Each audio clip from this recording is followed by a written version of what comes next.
नमस्कार, मैं विपिन पांडे मऊगंज न्यूज में आप सभी दर्शकों का स्वागत करता हूं। ये मामला मेरे संज्ञान में आया है और ये व्हाट्सएप ग्रुपों में चला है। मैंने भी इसको देखा है, तो मैंने इसके लिए एसडीएम से बात भी की है और एसडीएम साहब ने उसको हटाया है और उन्होंने अपने संज्ञान में लिया है। स्पष्ट तौर से बातचीत हुई है कि भाई हर ऑफिसों में कैमरे लगे हुए हैं, दलाल ना घूमें, प्रतिनिधि आएंगे, जनप्रतिनिधि आएंगे, वर्तमान पूर्व प्रतिनिधि वो आएंगे, उनके संज्ञान में जनता के बीच में रहते हैं तो वो आएंगे, काम करने आएंगे। तो एसडीएम ने इसमें सख्ती के साथ कार्रवाई करने को बोला है और वो निश्चित तौर से सरकारी सिस्टम को व्यवस्थित करने में एसडीएम लगेंगे, ऐसा मुझे पूरा भरोसा है। भाई आपने ऐसा प्रश्न कर दिया, जवाब क्या देंगे? प्राइवेट आदमी कहीं ये कोई फर्म तो है नहीं जी, गवर्नमेंट सर्वेंट वहाँ बैठते हैं, है ना। ऑफिसर रैंक के लोग हैं, तहसीलदार हैं, एसडीएम हैं, नायब तहसीलदार हैं, ये है ना। ये अपने रैंक का खुद ख्याल नहीं रखते, ये तो खुद दलाल पाल के रखते हैं। तो क्या उम्मीद करोगे आप इनसे? कैसे जवाब देंगे बताओ? नियम विरुद्ध है सर, ये सरासर नियम विरुद्ध है जी। यहाँ तो एक नहीं, कम से कम 25 दलाल हैं। उनसे पूछिए कभी, अब कभी उनके फाइल निकलवा के देखिए तो कहीं किसी वकालतनामे में, कहीं वकालतनामा में वकीलों के दस्तखत नहीं मिलेंगे। तो दलाल सीधे लेके जाते हैं, करवा के फाइनल वहाँ से पैसा तय होता है, समय तय होता है, सब तुरंत हो जाता है उसमें। यहाँ तो साल भर से वकील अगर जाते भी हैं तो साल डेढ़ साल तक नामांतरण रजिस्ट्री के आधार पर नामांतरण नहीं हो पाता, जबकि वहाँ का नियम है कि रजिस्ट्री होने के 30 दिन के अंदर वो नामांतरण हो जाना। आइए आज हम आपको लेकर चलते हैं कार्यालय अनुविभागीय दंडाधिकारी मऊगंज जिला रीवा मध्य प्रदेश। हम आपको मिलाएंगे एक ऐसे शख्स से जो बिना किसी वेतनमान मानदेय के मुफ्त में कर रहा है सरकारी तंत्र की सेवा। बिना वेतनमान के पाए हुए कोई भी व्यक्ति कितने दिन तक कार्य कर सकता है, लेकिन यह जो व्यक्ति हैं वह लगभग 20 वर्षों से सरकारी कार्यालय में कार्य कर रहे हैं। वह भी ऐसा कार्य जो तहसील न्यायालय में फौजदारी से जुड़ा हुआ है, जबकि तहसील मऊगंज में कई अनुविभागीय अधिकारी एवं कई तहसीलदार आए और स्थानांतरण होकर मऊगंज से चले गए। लेकिन क्या किसी अधिकारी को इस बात की जानकारी नहीं थी कि जो तहसील न्यायालय में फौजदारी का काम देख रहा है वह सरकारी पद पर नियुक्त नहीं है, यह आम आदमी है। अगर जानकारी नहीं हुई तो फिर अंधेर नगरी चौपट राजा वाली कहावत चरित्रार्थ होती है। इसका मतलब है कि मऊगंज तहसील न्यायालय में बिना सरकारी नौकरी पाए हुए भी कोई प्राइवेट व्यक्ति न्यायालय तहसील न्यायालय में जाकर के कार्य कर सकता है। सबसे बड़ी बात यह भी है कि आखिरकार कई वर्षों से कार्य कर रहे तथा कथित न्यायालय फौजदारी के बाबू का जीवन यापन कैसे चलता होगा, या कौन वेतन देता होगा। बिना नियुक्ति के पदस्थ बाबू को सरकार की तरफ से कोई वेतनमान नहीं मिलता है, वो मुफ्त में कर रहे हैं कार्य। बिना नियुक्ति के पदस्थ बाबू का घर कैसे चलता होगा, यह संदेह के घेरे में है। क्या वर्तमान अनुविभागीय अधिकारी मऊगंज या तहसीलदार मऊगंज को यह जानकारी थी या नहीं कि फौजदारी में कार्यरत बाबू सरकारी पद पर नहीं है, यह एक आम आदमी है। अगर जानकारी थी तो उनके ऊपर कार्यवाही क्यों नहीं किया गया? या तो फिर प्राइवेट व्यक्ति को रखकर, या तो फिर जिस तरह से मऊगंज तहसील की जनता का आरोप है कि पैसे का लेन देन होता है, तो क्या प्राइवेट व्यक्ति को रखकर उनके द्वारा लेन देन किया जाता है? यह जांच का विषय है। सबसे बड़ी बात यह है कि प्राइवेट व्यक्ति को न्यायालय जैसी जगह में वह भी फौजदारी का कार्य देना, ऑर्डर शीट लिखवाना, क्या यह उचित है? कहीं न कहीं यह संदेह के घेरे में है। तो मऊगंज तहसील में आने वाले पक्षकार किस तरह से न्याय की उम्मीद रख सकते हैं, क्योंकि वहाँ पर कार्य करने वाला तथा कथित फौजदारी का बाबू एक आम व्यक्ति है, क्योंकि उसको किसी भी तरह से कोई भी नौकरी गंवाने का डर नहीं है और वो मनमानी तरीके से लोगों से पैसे लेकर के करता है कार्य। तो हमारे साथ जुड़े रहिए और देखिए पूरा अपडेट मऊगंज न्यूज में विपिन पांडे के साथ। नमस्कार साथियों, मऊगंज न्यूज में आपका स्वागत है। आज हम मऊगंज में हैं। मऊगंज के अनुविभागीय कार्यालय अनुविभागीय दंडा अधिकारी कार्यालय में हैं हम। एक कहावत है, अंधेर नगरी चौपट राजा। अंधेर नगरी चौपट राजा की अगर हम बात करें तो ये यहाँ पे बिल्कुल बिल्कुल सही उतरता है, क्योंकि एक शासकीय कार्यालय है जहाँ पे राजस्व के प्रकरण और 151 अगर हम बात करें तो 151 के भी प्रकरण आते हैं, कुछ आपराधिक प्रकरण भी छोटे मोटे आते हैं, और जिसे शासन मध्य प्रदेश शासन के द्वारा नियुक्ति करके यहाँ पे कार्य करने के लिए एथराइज होते हैं और कार्य करते हैं।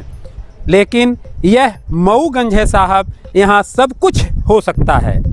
हम आपको दिखाएंगे कि एक प्राइवेट बॉडी यानी कि यह कर्मचारी नहीं है, फिर भी किस तरह से कर्मचारी के कुर्सी में बेखौफ बैठ करके कार्य को कर रहे हैं। जब उनके द्वारा पूछा गया कि आप किस पद पर हैं और आप किसके द्वारा यहाँ पे कार्य कर रहे हैं, तो उनके द्वारा बताया गया कि यहाँ पे पदस्थ तहसीलदार दीपिका पाव के माध्यम से हम यहाँ पे काम कर रहे हैं। तो हम जो प्राइवेट आदमी है, आम आदमी उसको हम बोल सकते हैं, क्योंकि अगर कर्मचारी नहीं है तो आम आदमी ही है। तो अगर वो काम कर सकते हैं तो उनका भी हम बयान सुनाएंगे, और साथ में हम मऊगंज तहसीलदार का भी लेंगे बयान कि क्या उनको एथराइज्ड है कि किसी प्राइवेट आदमी को सेलेक्ट करके या बैठा करके शासकीय कार्य करवा सकती हैं। तो हम उनसे भी जानकारी लेंगे। जुड़े रहिए हमारे साथ, देखिए पूरा अपडेट मऊगंज न्यूज़ में विपिन पांडे के साथ।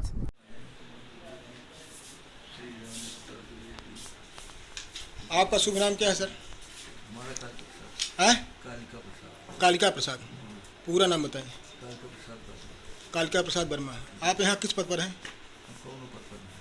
कौनो पद पर नहीं हैं? आप किसी पद में नहीं हैं? तो आप ये शासकीय कुर्सी में बैठ के और शासकीय कार्य ये काम कर रहे हैं, किसके आदेश से कर रहे हैं?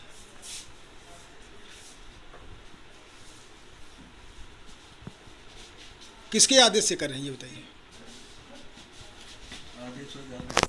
हैं? किसका आदेश है? आप बैठिए प्रमोद भाई, बैठिए। तो किसका आदेश किसका है? हैं? तो क्यों ये कौन सा परिसर, कौन सा है, कौन सा कार्यालय है ये? तहसील कार्यालय। कौन सा ऑफिस है तहसील कार्यालय के? फौजदारी है। कौन देख रहा है? एसडीएम साहब देख रहे हैं कि तहसीलदार देख रहे हैं? किसके लगा है? कौन से तहसीलदार हैं? के हैं समय बताइए ना कि हम नाम बताइए को हैं? दीपिका पाव। तो आपको उन्होंने परमिशन दिया है कि आप यहाँ पे आम पब्लिक है ना, तो आपको ये कौन सी दी है काम करने की? ये शासकीय कागज आप दस्तावेज लिए हैं, तो किससे कहने पे लिए हैं? कुछ आदेश होगा? आदेश है आपके पास? सर आप कर्मचारी हैं कि ना? क्या शुभ नाम हो सर आपका? मुन्नालाल सोनी। इनको आप पहचानते हैं? इनको आप पहचानते हैं? ये आपके कार्यालय में आपकी कुर्सी के बगल में कुर्सी लगाए बैठे हुए हैं, तो इनको पहचानते हैं? कौन है ये? यहीं के हैं। यहीं के हैं मतलब कौन कर्मचारी हैं यहाँ के? हैं? ये प्रमोद बाबू जी, ये इनको पहचानते हैं? हाँ। कौन है ये जब मैं आया हूँ उससे पहले से काम कर रहे हैं, पुराने हैं। यहाँ पदस्थ है यहाँ पे? ये तो हमको ज़्यादा जानकारी नहीं है। आप इंटीरियर आप किस पद पर हैं? मैं सहायक ग्रेड 3। सहायक ग्रेड 3 पर हैं। तो आपकी जो हाजिरी रजिस्टर है उसमें इनका नाम है? इनका नाम तो देखा नहीं है उसमें। है है। देखने से पता चलेगा क्या है? देखने से पता चलेगा। किसका आदेश है थोड़ा बताएं एक बार क्लियर करके। किसके आदेश से काम कर रहे हैं आप? पहले जो अधिकारी थे उनके आदेश में काम करते। कहाँ आदेश? आदेश कहाँ है? निर्वाचन में मेरा हुआ था। है? निर्वाचन में कहाँ है आदेश आपके पास? कलेक्टर के आदेश से है? नहीं, निर्वाचन से जो आदेश होता है। कब निर्वाचन का आदेश? किस डेट पर आपका निर्वाचन का आदेश हुआ? संस्कृत जयंती थी। कब थी वहाँ पे? संस्कृत जयंती परमानेंट कर गई हैं आपको? जी परमानेंट कर गई हैं? परमानेंट वो नहीं किया सर, वहाँ से निर्वाचन से हुआ। निर्वाचन से हुआ तभी से मैं काम करता चला है। काम कर रहे हैं आप? पेमेंट कौन देता है आपको? पेमेंट निर्वाचन से मिलती थी। पेमेंट अभी मिल रही है आपको? इस समय नहीं मिल रही। है? इस समय ठीक है धन्यवाद आपका। चलिए बाहर तहसीलदार मैडम पास। आप एडवोकेट संघ मऊगंज के अध्यक्ष हैं। मऊगंज तहसील परिसर में एक प्राइवेट आदमी, आम आदमी शासकीय कुर्सी में बैठकर शासकीय दस्तावेज लिखा पढ़ी कर रहा है। तहसील कार्यालय में तहसीलदार के अंदर फौजदारी का केस देख रहा है। बता रहा है कि मैं फौजदारी का ये जो केस को हैंडल कर रहा हूँ। इस पर आपका क्या रुख है, आप क्या कहना चाहेंगे? ऐसी जानकारी है कि IAS संस्कृत जैन चुनाव के समय एक कालिका प्रसाद है व्यक्ति, जिसको सामान्य रूप से 2-3 माह के लिए उन्होंने सहयोग के लिए रखा था, लेकिन अब उसके बाद उसको उस कुर्सी पर बैठाने के लिए किसका आदेश मिला, कैसे मिला, कहाँ से मिला, कौन बैठाया, इसकी जानकारी तो मिली नहीं है। इसकी जानकारी लेनी पड़ेगी। एडवोकेट समाज का आईना होता है, न्याय का मंदिर है वो। वहाँ पर किसी पीड़ित का बैठकर माल पानी लेकर केस को प्रभावित करना, क्या इस पर ये आरोप है? उस पर कई लोगों ने आरोप लगा, इस पर आप क्या कहेंगे? क्या न्याय नियम संगत है कि नियम के विरुद्ध है ये? इसमें SDM साहब और तहसीलदार से इसकी शिकायत की जाएगी कि वो ऐसे व्यक्ति को वहाँ से हटाएं और जो शासकीय कर्मचारी हो उस कुर्सी पर बिठा करके काम करें। विरुद्ध है कि नियम के विरुद्ध है। उस व्यक्ति और जो जिम्मेदार है उनके ऊपर कार्रवाई होनी चाहिए कि नहीं होनी चाहिए? सीधा सा सवाल। पहले तो SDM और तहसीलदार ये तो जानकारी लें कि वो तहसीलदार किसके आदेश से वो बैठा है। कमरे में सीधे मिलने से, जवाब देने से मना कर दिया कि उस मुद्दे पर कुछ नहीं बोलूंगी। उस पर आप क्या कहेंगे? बताओ, सहमत से हो रहा है। अब SDM साहब से इसकी शिकायत करनी पड़ेगी उनके पास, और जानकारी लेनी पड़ेगी कि वो कोई आदेश के आधार पर बैठा है, अभी तक काम कर रहा है प्राइवेट व्यक्ति, कि बिना आदेश के ही वो बैठ करके काम कर रहा है। अगर ऐसा है तो निश्चित रूप से कार्रवाई उसके खिलाफ होनी चाहिए और उसको हटाना चाहिए। वो खुद बता रहा है व्यक्ति कि मेरे पास कोई आदेश नहीं है, किसी के उसमें है। निश्चित रूप से SDM साहब को उस पर तत्काल कार्रवाई करनी चाहिए और हटाना चाहिए, और शासकीय जो कर्मचारी हैं उनको उस स्थान पर बैठा करके वो जनता का काम कराना चाहिए। सर, एक मामला अभी आया है जो तहसील कार्यालय में शासकीय कुर्सी में बैठकर प्राइवेट आदमी काम कर रहा है और फौजदारी के केस में आदर सिंह दिखाया जा रहा है उसके द्वारा, और आपके मामला शायद संज्ञान में आया है, उस पर आप क्या कहेंगे? ये मामला मेरे संज्ञान में आया है और ये व्हाट्सएप ग्रुपों में चला है।